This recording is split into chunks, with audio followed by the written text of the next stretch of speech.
Installing a motion sensor switch is essentially like installing any other switch in your house. There's 3 wires, and there's 3 wires in your wall. And I'll take you through the process of how to go ahead and install this. And there might be a few reasons that you want to install a motion sensor. Originally, when I got these, it was so that I could put them in my kids' rooms because my kids don't ever turn off their lights behind them. So the thought process was that I would put these motion sensors in, and then they would walk in the room, the light would come on, and then they would leave the room and come hang out downstairs for like 2 hours, and the lights would turn off after like a few minutes. Unfortunately, they realized rather quickly that there's a switch on the bottom of the motion sensor. So they would basically set it from auto onto on, and then the light was always on. So essentially, it defeated the whole purpose of me installing a motion switch into their bedrooms. I also talked about doing lockout switches and motion sensors on the actual lights and getting very complicated. But eventually my wife told me to stop the warfare. Stop the Cold War of the kids not turning off the lights, right? Eventually she was like, just tell them to turn off their lights already.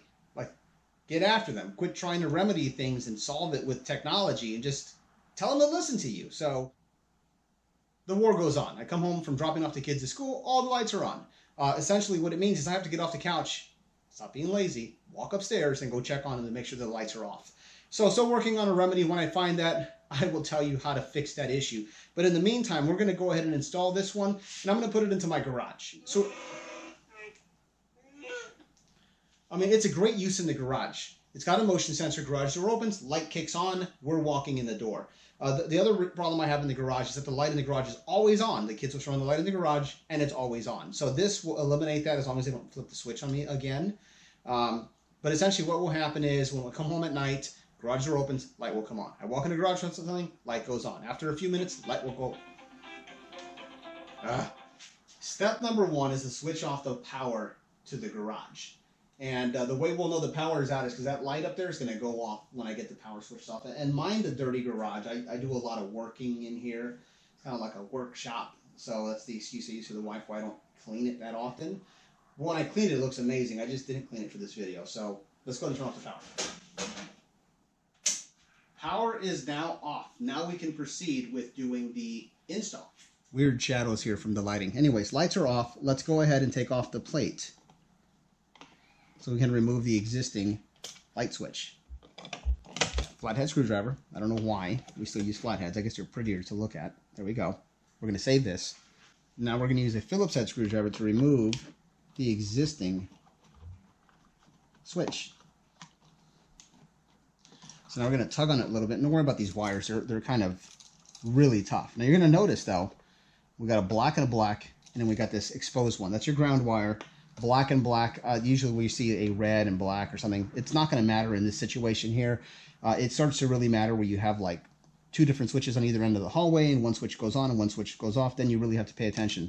But on these, we really don't have to. So what we're going to do now is we're going to go ahead and remove the existing wires. So this is the ground. It's got a green screw. Let's know that's our ground. We're going to go ahead and loosen this, and we're just going to pull him out like that. Turn your switch. Now we're going to take off the wires here. All right, there's one. And then there's the other one.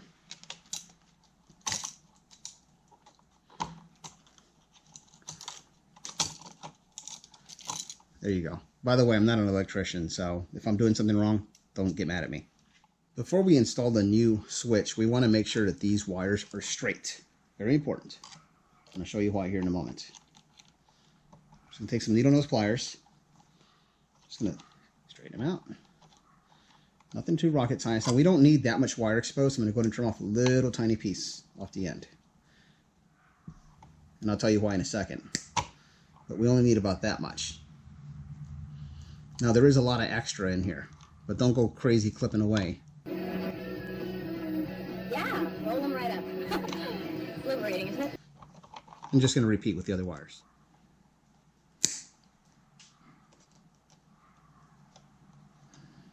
There we go. And lastly, the ground. Now this one I don't need to trim because it's already all exposed. All right, we're ready for the next step. Now we're going to wire up the motion sensor. So green is ground, and then these are positive and negative. Now, like I said before, it doesn't matter if they're both black where they go. So let's go and start off by wiring up the negative since it's closest. Now, this is loose fibers here. This is regular wire. This is a solid wire. What we're going to do is we're basically just going to take him and we're going to wrap him around like this. We're going to hug each other. And we're going in a clockwise motion. And here's why that's important. We're going to use these covers, these threaded covers, to hold that wire in place. You basically set it on top and you twist it on in a clockwise motion. So if we were to wrap the wire the other way, it would unwind at this point. So at this point, we've now got it covered. The other reason we trimmed this thing to make it shorter was that it fit inside of this connector. Okay, now we're going to do the hot wire, the positive wire. Again, we're going to just wrap them around the edge. Which probably should be more wire exposed here than the little tiny bit that I've got. Ideally, we should use a wire stripper to get some more wire. Let me go and take care of that real quick. So I'm going to find my wire stripper. So I just use a razor to cut around the edge there. And I'm just going to pull it off with my needle nose. Kind of cutting corners here. I don't feel like looking for it. My garage is a little bit of a mess. Okay, so now we have the proper amount of copper exposed. We can go ahead and, like I said before, we're just going to wrap it a couple times around this wire in the wall. There we go. And then add the cover clockwise all the way on until it gets tight like a tiger. There you go. Okay, last one we're going to do is going to be our ground. This one's got plenty of copper on it.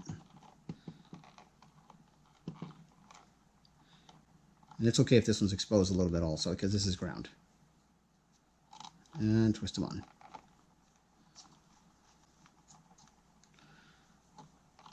Okay, so now we've successfully wired it in. Okay, next step, we're going to push all these wires into the wall. They're in the way. There's plenty of room in this box to do this. Push these wires all the way back.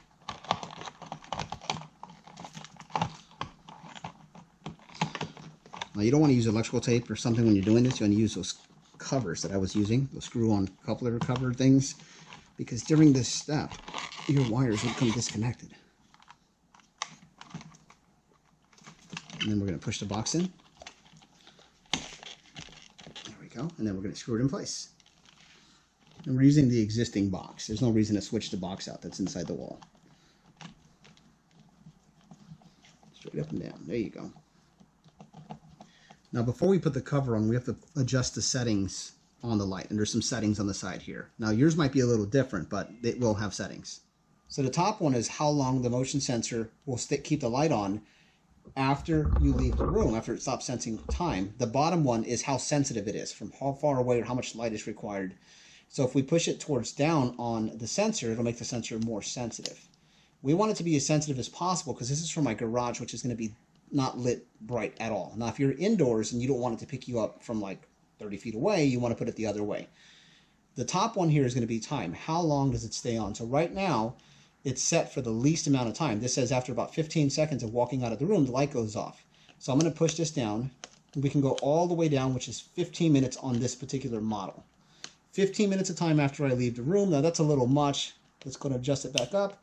Let's say about, and there's not a number on here, so let's say rough and tough about 10 minutes, about 2/3 of the way before the lights kick off. So at that point now we can go ahead and reinstall the cover. So here's the cover. And it basically fits on top. You can go either way. Just going to fit it on top. We're going to use a flathead screwdriver. Again, why do we still use flathead screws? Come on, people, it's 2017. Well, it's about to be 2018, right? And that's basically done. Now we can switch the light back on in the garage. So that's basically it. You install it, you put your settings where you need them, you put it to auto mode, and then you're good to go. So now you just hope that your kids don't come and put it into the on position and leave it like that when you go on your Disney vacation for a week. So that's how it's installed. Good luck when you do your installation, and make sure you consult the manual on the different types of wires and the settings to make sure that you're wiring yours correctly, as mine might be a little different from yours. Good luck.